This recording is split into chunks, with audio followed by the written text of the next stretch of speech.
नमस्कार, मैं doctor Vinod Kumar, Punjab university Chandigarh से। मैं चेयरपर्सन हूँ डिपार्टमेंट ऑफ सोशियोलॉजी का, और प्रकृति का समाजशास्त्र मैं पढ़ा रहा हूँ। और ये पढ़ाते पढ़ाते मुझे समझ में आया कि प्रकृति, पर्यावरण और अच्छे भोजन के सिवा हमारा एग्जिस्टेंस नामुमकिन है। और इसी सब खोज में मैंने पूरे देश में, विदेशों में भी और बहुत सारी जगह पे घुमाई की। और अभी आज हम पहुँचे हुए हैं सोहनगढ़ कृषि फार्म पे।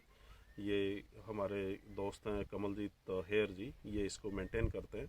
और पूरे फार्म को इन्होंने दिखाया, एक से एक शानदार चीज़ें जो आप सोच भी नहीं सकते हैं, बियॉन्ड इमेजिनेशन यहाँ पे आपको देखने को मिलेंगी।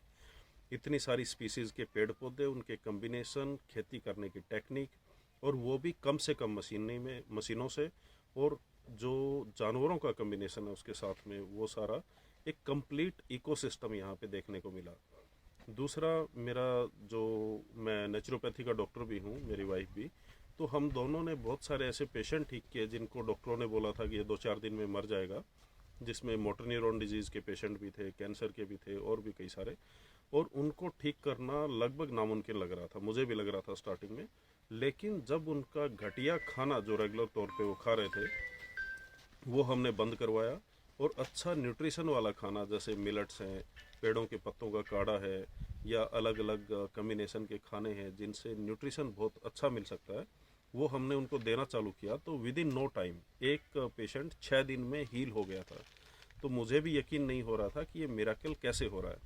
अभी पता लग रहा है कि जो हम घटिया खाना खा रहे हैं, खासकर गेहूं, जो एनपीके का घोल ही बचा हुआ है गेहूं के नाम पे, इसी तरीके से धान भी एनपीके का घोल हमारे पास आ रहा है। तो जो भी हम खाना खा रहे हैं उसमें न्यूट्रिशन नहीं है, और विदाउट न्यूट्रिशन जो भी खाना खाएंगे उससे हमारा बॉडी डिग्रेड होता जाता है धीरे धीरे, क्योंकि बॉडी हर रोज़ अपने आप को बनाती है, लाखों सेल बनती है, लाखों करोड़ों सेल मरती भी रहती है। तो मरने का जो प्रोसेस है सेल का, वो बढ़ जाता है, और पैदा होने का घट जाता है, क्योंकि उसको न्यूट्रिशन नहीं मिलेगा तो फिर जो बॉडी है वो रिजनरेट अपने आप को नहीं कर पाएगी। इसलिए सबसे ज़रूरी है बेहतरीन तरीके से उगाया हुआ खाना खाना। जो हमने दौड़ एक पाल ली है कि 1 एकड़ से हम 50 क्विंटल गेहूँ निकालेंगे, 100 क्विंटल निकालेंगे, ये फर्जी तरीका है। वो फोक्का फूड है। फोक्का फूड मतलब विदाउट न्यूट्रिशन, उससे बीमार होना तय है। अभी मुझे कई सारे पेशेंट मिले जो हार्ट अटैक या इस तरीके की बीमारियों से ग्रसित हुए। उनका रीज़न यही था कि वो फोक्का फूड खा रहे थे। यहाँ पे गन्ने के साथ में, दूसरे पेड़ पौधों के साथ में जो कम्बिनेशन मुझे देखने के लिए मिले, वो ऐसे हैं कि बेहतरीन न्यूट्रिशन के साथ में भोजन तैयार हो रहा है। तो अंत में मेरी रिक्वेस्ट यही है कि ये चीज़ें सीखें, अपने यहाँ पे जाके करें, किसानों को भी इसमें उनको अवेयर करें, और इसके साथ साथ में एक नेचुरोपैथी सेंटर या फार्म टूरिज्म का एक कॉन्सेप्ट चालू करें, ताकि बीमार लोग वहाँ पे आएँ, अच्छा खाना खाएं और स्वस्थ होके जाएं। धन्यवाद।